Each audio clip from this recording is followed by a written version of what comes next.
भविष्यात एसटीने सवलतीच्या दरात प्रवास करण्यासाठी NCMC कार्ड अनिवार्य करण्यात आले। आता मी छत्रपती संभाजीनगरच्या सिडको बस स्थानकात आहे आणि आपण बघतो या ठिकाणी जे ते टेबल टाकून हे कार्ड काढण्याचं काम, कार्ड नोंदणी करण्याचं काम सुरू आहे आणि सगळी गर्दी जी आहे ते या ठिकाणी महिला पुरुषांनी केलं चित्र आपल्याला पाहायला मिळतं।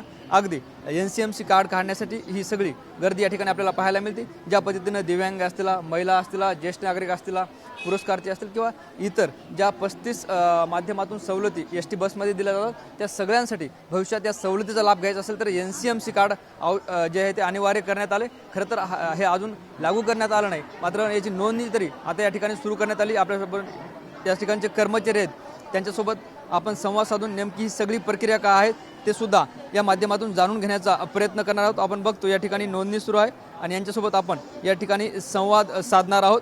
ज्या पद्धतीनं ही सगळी नाव नोंदणी केली जाते, मोबाईल नंबर घेतला जातो, आधारद्वारे अंगठ्याचं व्हेरिफिकेशन केलं जातं आणि ही संपूर्ण प्रक्रिया या ठिकाणी पार पाडली जाते। सर, काय सांगाल, ही संपूर्ण प्रक्रिया कशी आहे? NCMC कार्ड आत्ता नवीन चालू झालेले आहे। पहिले आधार कार्डावर अर्ध तिकिटाची सवलत मिळत होती, पण आता ह्या कार्डाशिवाय सवलत मिळणार नाही। महिलांना 10 वर्षा ते 75 वर्षापर्यंत हाफ तिकीट राहील, 75च्या पुढं सिटीजनला फ्री राहील आणि पुरुषांना 65 ते 75 वर्ष हाफ तिकीट राहील, 75च्या पुढं फ्री राहील। आणि ह्यांची फीस आहे, गव्हर्नमेंट फीस आहे 199 रुपये, 200 रुपये मी घेतो। साधारणपणे कधीपर्यंत हे कार्ड मिळेल आणि हे कार्ड आता अनिवार्य करण्यात आले का? हे कार्ड आम्ही वाटप चालू झालेले आहे। शिवजयंती 19 फेब्रुवारीपासून हा कार्यक्रम सुरू झालेला आहे आणि आम्ही दुपारी 1 ते 6 पर्यंत कार्ड वाटपाचा कार्यक्रम करतो। सकाळी 8 ते 11 पर्यंत नवीन कार्ड काढण्याची योजना चालू आहे। आपण निश्चित बघतोय जवळपास एका महिन्यात हे कार्ड जे आहे ते या ठिकाणी प्रवाशांना वाटप केलं जाणार आहे। काही प्रवासी आहेत त्यांच्यासोबत सुद्धा या ठिकाणी आपण चर्चा करूयात। काय सांगाल, आता हे कार्ड जे आहे ते काढावं लागणार आहे तेव्हाच तुम्हाला सवलत मिळणार आहे? जायला यायला, गावागेवाला जायला म्हणून कार्ड काढतोय। महागाई जास्त होऊन गेली, कुठं कुठं तरी काय काय करणार, पेट्रोल असं जाऊ लागले।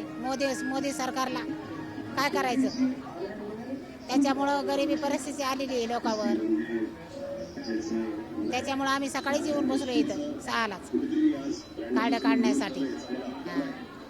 बसनं जायला यायला मग काय करायचं याच्यावर? काय सांगाल, खरं तर सवलत पाहिजे असेल तर ते कार्ड काढणं आता कंपल्सरी करण्यात आले, काय भावना आहेत?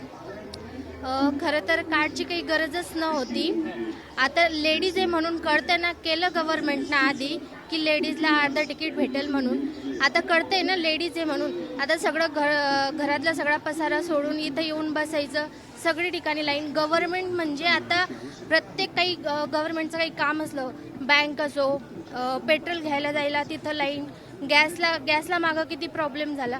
आता म्हणजे गव्हर्नमेंट काय करतं ते काही कळतच नाही आहे। आता इथं किती सकाळचं बसलेलो आहे। आता माझ्या सासूबाई माझ्यासोबत आल्या, मी एकटी येऊ शकत नव्हते म्हणून माझ्यासोबत आल्या। त्या दिवशी त्या आल्या तर एवढी धक्काबुक्की झाली, एवढी गर्दी झाली, एकमेकांच्या अंगावर लोटत होते अक्षरशः। आता कार्डची काही गरजच नव्हती बघायला गेलं तर। आता लेडीज हे कळतंय ना, एक तर तिकीट वाढवून दिलं, तिकीट परवडत नाही, सर्वसामान्य एसटीने सुद्धा प्रवास करू शकत नाही आणि स्वतःचं वाहन घ्यायचं म्हटलं तर पेट्रोल वाढलं, पैसे देऊन पण पेट्रोल सुद्धा भेटत नाही, गॅस भेटत नाही। तर मग आता मिडल क्लासवाल्यांनी काय करावं नेमकं? तर गव्हर्नमेंटनं एकदा पूर्ण लक्ष द्यावं हीच विनंती। काय सांगाल, यासाठी जे ते 200 रुपये तुम्हाला मोजावं लागणार आहे तेव्हा कार्ड मिळणार आहे? 200 रुपये मोजावे लागले तेव्हाच कार्ड मिळतंय ना। मग अर्ध तिकीट कशासाठी केलं होतं गव्हर्नमेंटने? काय काढली होती ही स्कीम आधीच? त्याच्यापेक्षा नसती काढलेली परवडली असती ना। आणि आता म्हणजे ज्याच्याकडं कार्ड राहील त्यालाच अर्ध तिकीटचा प्रवास होईल। आता प्रत्येक ठिकाणी लाईनीत बसायला परवडत नाही ना माणसाला, गॅससाठी लाईन, पेट्रोलसाठी लाईन। इथं कार्ड काढायला आम्ही सकाळचे आलेलो आहे, लहान लेकरं घरी सोडले, इथं आलं की धक्काबुक्की असते, लाईनीत उभं राहावं लागतं। काय करावं, गव्हर्नमेंट याच्याकडे खूप दुर्लक्ष आहे। याच्यात काय पर्याय निघेल? तुम्हाला काय वाटतंय कार्ड बद्दल? मला वाटतं आधार कार्डवर ठीक होतं। आता हे नवीन स्कीम जी काढली गव्हर्नमेंटने हे काही एवढी उपयुक्त वाटत नाही, कारण त्यांना काहीतरी पैसा गोळा करायचा असं थोडक्यात वाटतं ते आपल्याला। बाकी तर काही नाही, कुठेही गेलं तर लाईन येतात जिथे तिथं, आणि वरिष्ठ नागरिकांना, ज्येष्ठ नागरिकांना खूप त्रास होतो। निश्चितच आपण बघतोय ह्या सगळ्या सिडको बस स्थानकावरील प्रवाशांच्या प्रतिक्रिया होत्या. NCMC कार्ड काढण्यासाठी हे सगळे प्रवासी या ठिकाणी रांगेत बसल्या चित्र पाहायला मिळत होतं. खरं तर या कार्डची काही गरज नव्हती.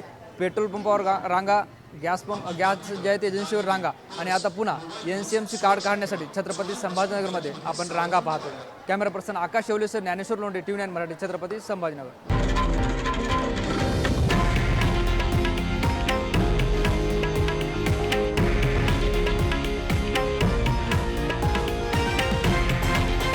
हे आहे देशातील नंबर 1 न्यूज नेटवर्क आणि आपण पाहत आहात TV9 मराठी, एकमेव.